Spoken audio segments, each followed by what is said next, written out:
All right, guys, it's time to color in this amortization chart.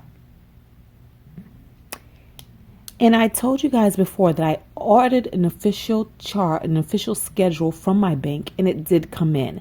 And I found that the numbers were pretty close. So I'm going to go ahead and rock with this one still. The one that I got off of bankrate.com, and I just kind of tweaked it with my numbers until it all matched up with the interest and what I was doing and all of that great stuff. So I just played with it. And so if you want to do something similar, you can, or you can do the easier route and just call your mortgage lender and have them send you your chart. Okay. Now, the last time I colored this in, I had $452,000, a little over $452,000, and that was right here, right? Today, my mortgage, as we've been talking about, is at $427,000. So that's in between this one and this one. So we're gonna kind of write that right here. 427,779 is what I owe on my mortgage right now. And this is the November 2018 payment, right? And so I'm going to color in all of this. Now, between here and here, I actually reached two goals, two benchmarks, guys. Around this mark right here is when I was going to start paying more to my principal than my interest.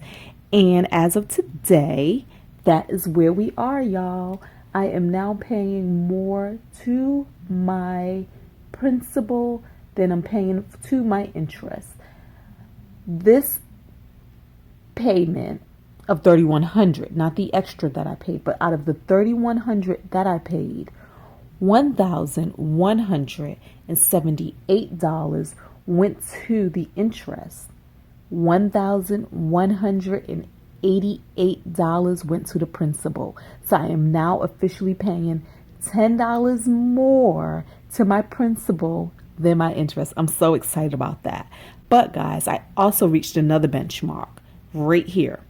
This is when I actually caught up to my original loan. Had I never refinanced, this is where I would have been if I would have done my original loan with the original payments, high interest and all. This is where I would have been. So I've actually caught back up to where I should be. And now from this point further, everything that I do is truly paying off my home earlier than intended, to include the original loan, not this refinance loan that I did in 2013. Okay, so let's go ahead and color this stuff in.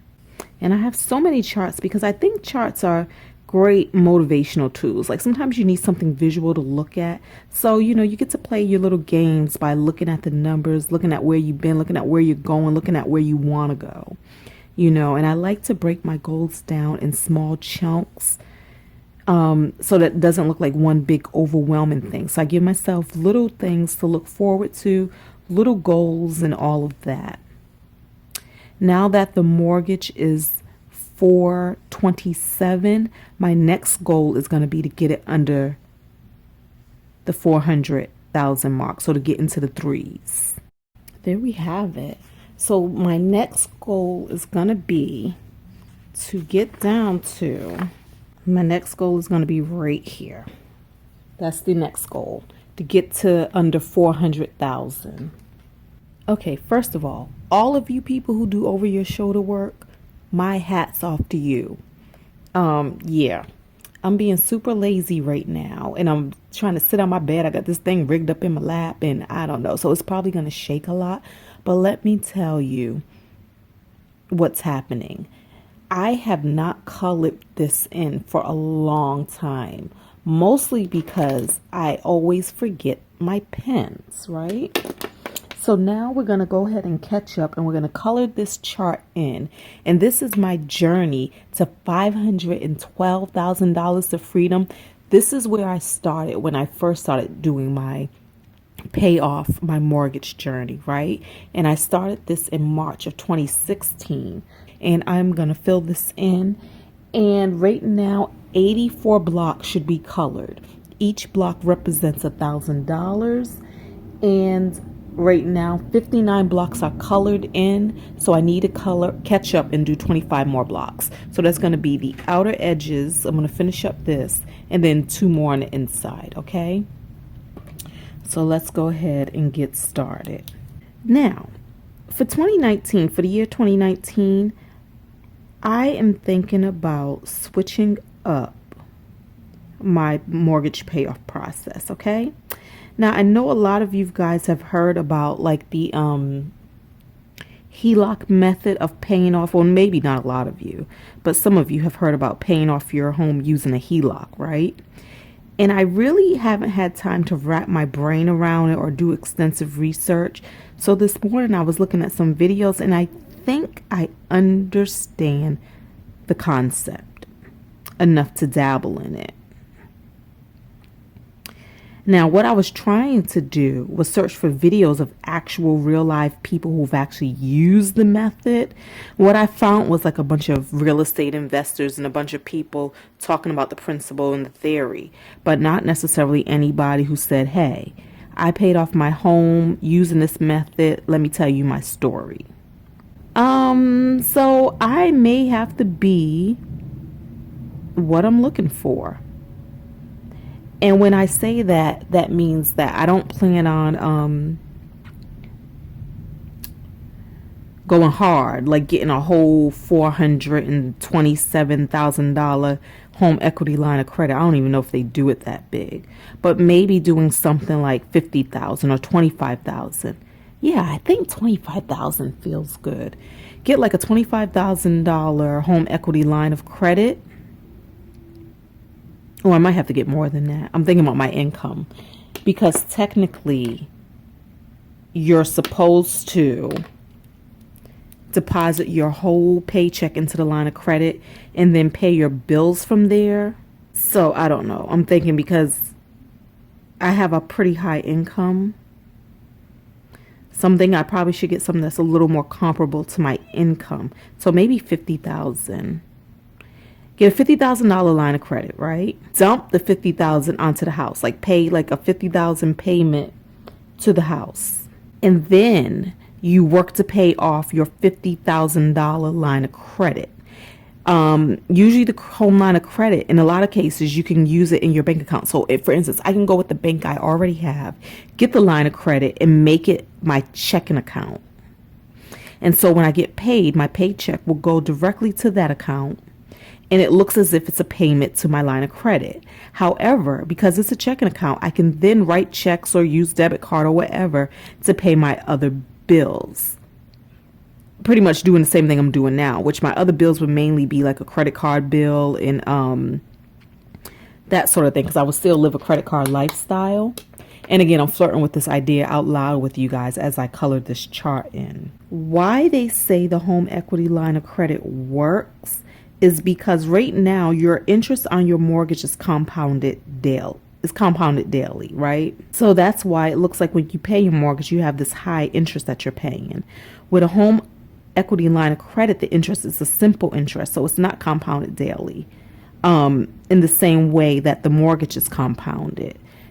It's compounded the same way any other debt would be compounded, like when you have a car debt, not student loan, like when you have a car debt or that sort of thing, how the interest works there. So therefore you're able to pay it down faster than you're able to pay down a traditional mortgage. Monthly budgets are done. They will have to be done differently. But let me know if you guys know anybody who's done the HELOC method one way or the other. Let me know. Leave a comment below and let me know.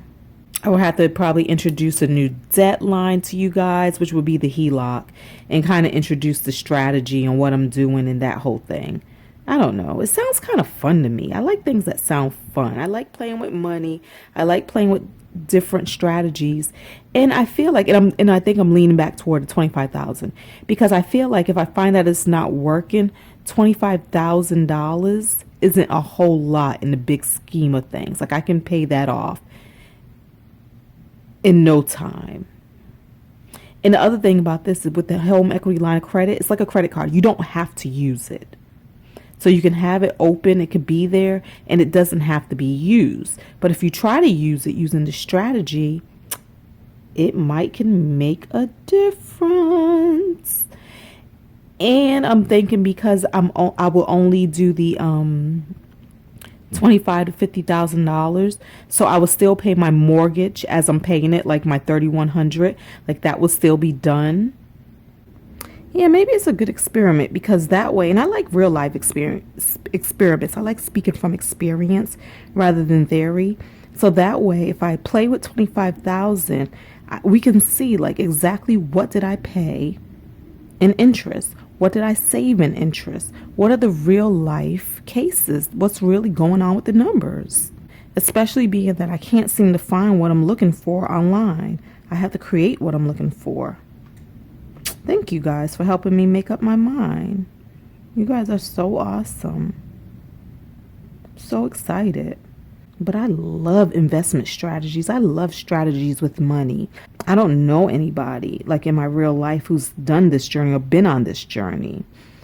And a lot of times you learn from the people around you, like what are they doing? What's the best practices in their lives?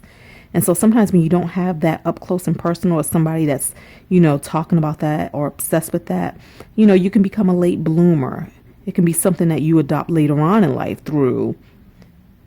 For me, it was through the internet, watching Dave Ramsey, watching people do these debt-free screens, and then people talking about having no mortgage and paying off their mortgage. Until then, it was like mortgage. That's something everybody you'll always have. Why would I ever send large chunks of money toward that?